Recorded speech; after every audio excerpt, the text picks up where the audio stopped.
In 2018, my husband went to work in Afghanistan for a year.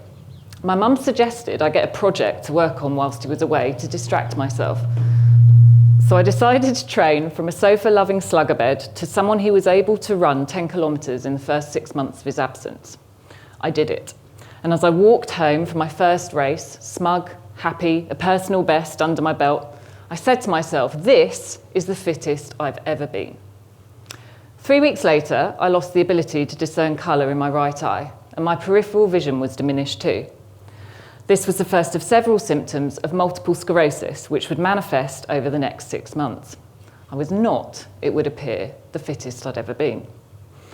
Between the advent of my vision difficulties and my diagnosis 6 months later, several things in my body had stopped working as they previously had done, and I'd come to suspect that something serious was afoot. Sitting with a neurologist in his office, looking at scans of the inside of my spine, my brain, and my optic nerves, I had it confirmed. He pointed at white spots peppered throughout my central nervous system, and he said, these white spots are lesions, and these lesions mean you have multiple sclerosis. I left that office feeling like a bus had hit me, and I knew nothing about the disease I'd just been diagnosed with. I've learnt a lot about it since, and I've learnt a lot about myself too. So I thought I'd share a little of both of these things with you today. So, here are 8 things I've learnt about multiple sclerosis and 8 things I've learnt about myself. Multiple sclerosis fact number 1, it is an autoimmune disease. I'm an English teacher, I'm not a scientist, and describing the cellular functions of the human body is not my forte. But in very simple terms, part of my immune system has started eating away at something called myelin. Myelin is a kind and essential substance that coats our nerves and which we rely on to send messages from nerve to nerve. The lesions, the neurologist pointed out, are scenes of scarring and inflammation where my immune system has eaten away at the myelin and the nerves are no longer able to communicate as they previously had done. One day, I realised the middle 3 toes of my right foot had gone numb. My toes aren't numb because there's something wrong with them. They're numb because somewhere in my spine or my brain, the MS has eroded the links between the nerves that tell my brain my toes are there. Thing that I've learnt about myself, number 1, my body is in a kind of war with itself. There are a few things that are tricky to get your head around when you have MS, and this is one of them. One part of my body has started attacking another part. My immune system is meant to protect me, and here is mine attacking me. MS fact number 2. There are no cures, but treatments are improving all of the time. In the days after my diagnosis, my mind turned to J.K. Rowling and Michelle Obama. Both are women who I admire a great deal, and both have written and spoken eloquently about losing a parent prematurely to MS. Not knowing anything about the disease or what it meant to have it in the 2010s, I wondered if a similar fate could await me. Thing that I've learnt about myself, number 2, I'm incredibly lucky. I'm lucky to live where I do and when I do. Within a few months of diagnosis, I was tethered to a drip and I was given the first dose of a state-of-the-art wonder drug that neither Anne Rowling, J.K. Rowling's mother, nor Fraser Robinson III, Michelle Obama's father, had access to. This drug won't cure me of MS, but it will slow its progression. We intend to keep you ambulant, the neurologist told me. Thing that I've learnt about myself, number 3, I'm currently ambulant. I'm an English teacher, I'd never encountered that word before, and I like it a lot. MS fact number 3. No one knows what causes it, but people have a few ideas. The usual suspects seem to play a role: age, gender, sex, viruses, weight. One thing a lot of people talk about is vitamin D, and this is the vitamin whose main source is sunshine, which leads me on to MS fact number 4. The further you live from the equator, the more likely you are to get MS. There is research that shows that less sunshine and therefore a lack of vitamin D could play a role in triggering MS. The neurologist was very interested in the fact that I'd had a vitamin D deficiency in my 20s. Thing that I've learnt about myself, number 4, I'm now evangelical about vitamin D and people getting enough of it.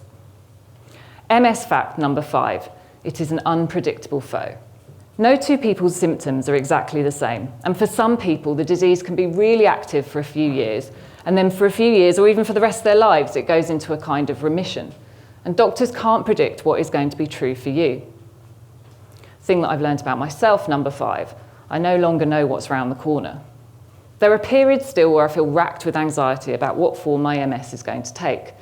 And on one particularly gloomy afternoon when my natural pessimism got the better of me, my husband gently reminded me that yes, MS is a further complication, but none of us really knows what's around the corner, and what can any of us do but take and try to enjoy one day at a time. MS fact number 6, it is a mercurial foe, and this makes it difficult to diagnose. There is research that shows that in the year leading up to diagnosis, people visit the doctor way more than they ever have done, and this was certainly true for me. There was one month where I was repeatedly told I was suffering from migraines, and on another particularly alarming afternoon, a doctor sent me to A&E suspecting I'd had a stroke. I'd had neither a stroke nor a migraine cluster. Both were episodes of the shapeshifter MS manifesting itself as something else. The 6th thing I've learned about myself: I'm both weaker and stronger than I previously knew. Weaker because before this I'd never really been ill. As we've seen, I thought I was the fittest I'd ever been. I wasn't, and I'm not invincible. And stronger because I managed to keep going through those months when my body was going wrong and I didn't know why. Strong because I didn't keel over when they said, "We think you've had a stroke." And strong because even though another part of my body had gone wrong and I was consumed with anxieties, I still managed to go into my classroom and talk about semicolons with a group of teenagers. MS fact number 7, they used to put people in baths to diagnose the disease. Before the advent of sophisticated scanning equipment, they used to put people in baths with suspected MS to see if it made them feel worse. Heat often makes people with MS feel worse. Thing that I've learned about myself, number 7, I no longer like taking baths. Heat, fever, cold, quick changes in temperature. In fact, all of these things can lead to people with MS feeling worse. It was a flippant remark to an ophthalmologist that maybe I was imagining it, but my eyesight seemed to temporarily decline when I got hot, that led to my final diagnosis. I no longer like taking baths. The 8th and final thing I've learned about MS: it scares, humbles, and awes. It's obvious why it would be scary, but it's humbled me because it's led me sometimes crying to the doors of the NHS, and that has proved itself to be an amazing organisation full of incredibly intelligent and caring people, some of whom decided I was a candidate for a drug that cost thousands of pounds and which apparently some insurance companies refused to pay for in America. I've also been humbled by receiving support from 2 charities who do amazing work and rely solely on donations to exist. And I've been awed by the human body. It's an absolute miracle that more of us aren't ill, that most of us can see colour and discern detail and walk around and not think twice about it. We are incredible, finely tuned machines. And that leads me on to the 8th thing I've learned about myself. I still like running, not because my husband's away anymore, he's not, which is good. And I'm certainly not going to break any records. And I don't believe it's a prophylactic for ill health or disease. But I like running because I like to feel my body moving. I like running because I like to feel ambulant.